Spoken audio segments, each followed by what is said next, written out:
Hello traders, Gary Wagner here, just about 10:15 in Honolulu, 4:15 in New York. It is Friday. Happy Aloha Friday, as we say on the islands, June 17th, 2016, and this is a special edition of our weekend review in which we combine it with trending markets to take a look at the overall breadth and scope of this week's activity. We have certainly seen a lot of activity this week, a lot of activity expected next week. And first, let's take a look at gold prices.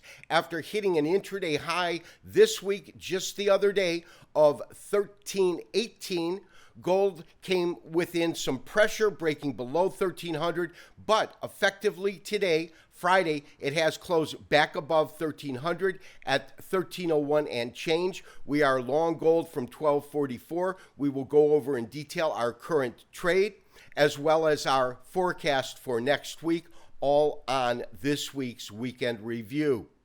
So traders, a tremendous upside move culminating in a new price high for the year of 2016, considering the whimper that this market opened at the beginning of the year. Of course, this right here is our marker for 2016, trading at a low of roughly 1060, and that's after just coming off of a low of about 1045 the end of 2015. From there, we had a series of major rallies.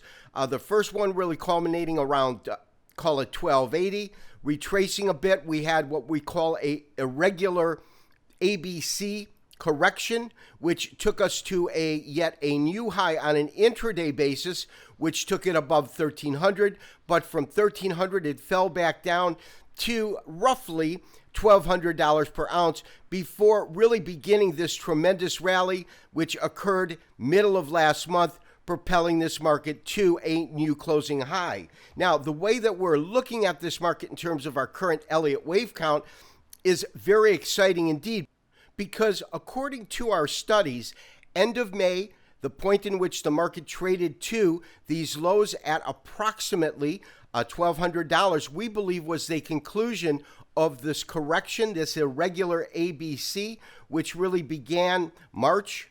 Irregular because the B is above our wave 1 to the concluding C wave. That C wave, another C wave, but most importantly concluded a corrective wave 2, which puts us into an impulse wave, and that would be a wave 3. And what's most exciting is now that we have completed wave 2 and we have our benchmark of wave 1, that is here, we're looking at a weekly chart, we can go ahead and take a look at what I call my interim forecast, which is the fact that we are currently in a wave 3, and then wave 3 cannot be the shortest of any of the impulse waves.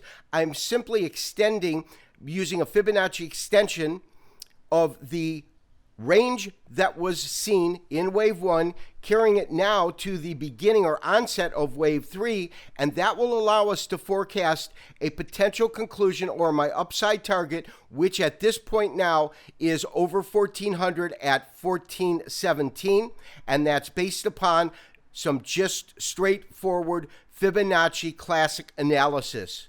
Now, of course, wave 3 itself will probably not be a single rise, a parabolic rise. We'll probably see the market rally, correct, and then that final pulse. So we'll probably see a 5 count, which will be contained within this wave 3. I believe we're only on the first part of that. And that was one of the reasons that I was also looking for a potential resistance area in the market. We certainly got that. We had the market hit these highs just below 1320, only to flash down on the following day to an intraday low of 1278.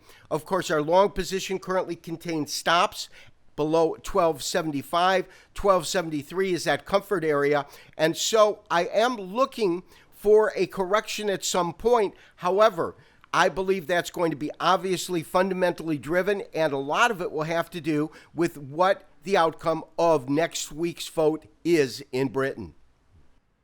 Silver also closing higher on the week, although well off of the intra-week highs that we saw this week. We'll go over that on our first silver chart, but we are at 1746, low today 1715, and the high, call it 1750.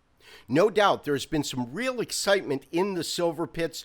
Silver trading has been active. The range has been volatile, fueled by what we're seeing in gold. But there's also something else at play in silver, and I'm not quite sure I can put my finger on it as of yet. In terms of different levels that we're looking at, we do have some real resistance that comes in if you consider these tops that came in May of 2015, carry them over. We will see that the market has effectively closed below that price point, even though it traded above it. So our first real level that we want to look at, 1750, that's a resistance area. Of course, 1800 is a psychological level, but it's also this top that we saw, and it is the highest high that silver has achieved this year. Whereas when we look at gold, we are at a high, a record high for the year. Silver has not been able to maintain the high that it hit just a few months ago. And I would look for real strong resistance at about $18 per ounce.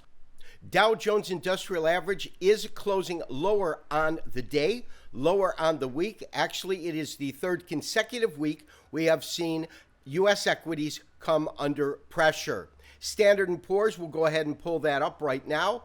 That is closing lower at 2058.75. That, of course, is vis-a-vis the E-mini. Low on the day, 53, and the high, 2074. Considering the fact that we had this recent rally that really culminated up here at about 2120 in the S&P, and we were unable to overcome the headwinds, the resistance that came into the market. We have seen this market sell off since that point, and then this week breaking below the 50-day moving average. To me, that is what is absolutely critical. I still believe that this market will continue under pressure, and the key to me long term is whether or not it will be able to maintain itself above this 200-day moving average. But currently, I do believe that we could see this market continue under pressure. I believe 2020 should be an area where the S&P 500 finds support should it continue lower next week.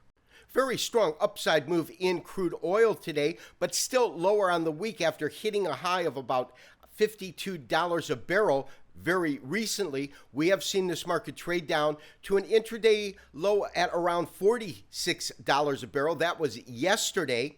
If you recall from last week, our target area for this current sell was between 44 and 46 per barrel. Tremendous upside move today, almost a $2 gain per barrel, 4% rise to see crude oil close at 48.14. So take a look at the rebound in crude oil. We're looking at a daily chart. This single day move right here took the market really from 46 back to about $48 per barrel. If you recall from last week, we mentioned the fact that after breaking below this bullish channel line, that it was our belief that we would head lower, finding some support between 46 and 44. I'm not convinced that this one-day move will signal a bottom. We could have a little bit more downside, but we have hit our basic target that we talked about last week.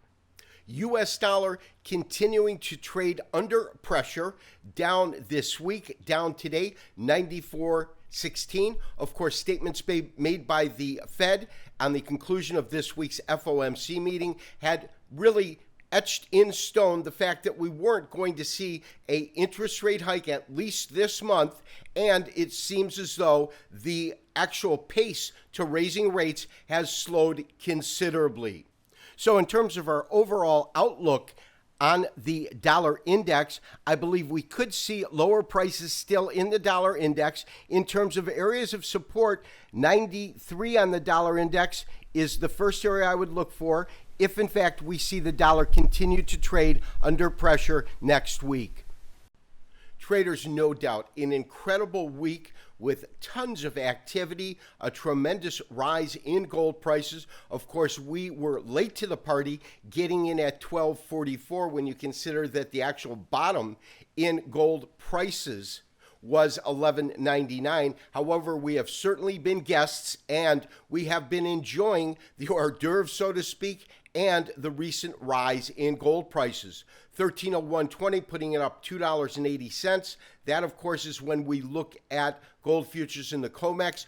much different change, 1298 still trading for another hour or so. When we look at spot gold, putting it up $21, that gives you an idea of the kind of volatility that we have seen this week, hitting lows yesterday at around 1278, hitting highs that evening at 1318, closing essentially at $13 or 1,300, per ounce. My recommendation is obviously we are going to maintain our current long position in gold.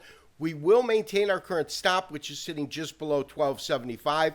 And come Monday or Tuesday, depending on how the market begins to trade, and I expect it to be actually a little bit quiet as we go up to that referendum vote going on in England as to whether or not they're going to leave the European Union, and that could influence gold prices dramatically next week. We also have Yellen speaking again next week. So I expect to see some fireworks midweek, maybe quiet first part of the week. But as I said, maintain your current long position in gold. This has been Gary Wagner, wishing you as always good trading.